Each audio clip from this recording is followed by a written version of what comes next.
Salut Martine. Salut Herbie. Écoute, tu m'invites comme ça un samedi après-midi, dernière minute, avec François Dubé. Oui, bonjour. OK, chef d'orchestre. Oui. Et une Martine Sinclair qui nous prépare quelque chose d'assez extraordinaire.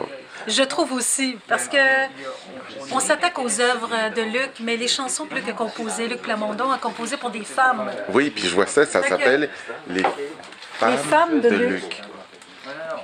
Il y a Donc, les fans de Luc. Là, c'est les femmes. Puis c'est génial parce que on repart évidemment dès le début avec Diane Dufresne, Fabienne Thibault et René Claude. La liste est longue. Starmania et moi, pour qui Luc a composé. Puis je me rends compte qu'en les revisitant, en mettant ses œuvres, tu sais, c'est comme un musée, les chansons de Luc.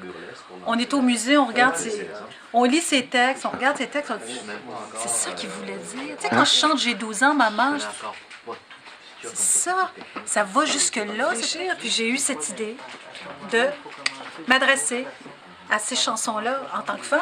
Je vais leur donner mon émotion, mon vécu, mon expérience, ma vision de ces textes-là.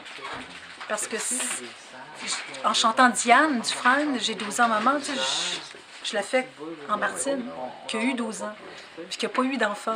Puis alors, tu sais, elle prend toute une autre forme, une autre vie. Et puis c'est de réaliser aussi que toutes ces femmes-là ont eu des carrières extraordinaires, ce sont des femmes qui avaient une conscience, qui ont une conscience sociale, qui ont des femmes engagées. Qui sont ces femmes? Alors, Monique Lérac, René Claude, Diane Dufresne, Fabienne Thibault, Céline Dion, j'en oublie, la liste est longue. Nanette Workman. Et puis on s'attaque aussi aux comédies musicales, donc La Légende de Jimmy, Notre-Dame de Paris, Starmania. Et puis à travers tout ça, il y a des réflexions, il y a des textes que j'amène au public pour leur donner un peu les liens entre tout ça. Des repères de l'œuvre. Des repères de l'œuvre et aussi... Et de l'interprète aussi. Oui, de remettre dans le contexte, si tu veux, où Luc était à ce moment-là, quand il a repéré René Claude, quand il a eu le match, j'appelle le match parfait avec Nanette Walkman. Donc, c'est comme si, tout d'un coup, on retrouvait ces chansons-là qu'on connaît dans notre subconscient. Elles nous reviennent, elles reviennent en nous, mais d'une autre façon. Et Luc, dans tout ça, qu'est-ce qu'il dit de tout ça, de cette idée d'hommage qui est devenue un spectacle?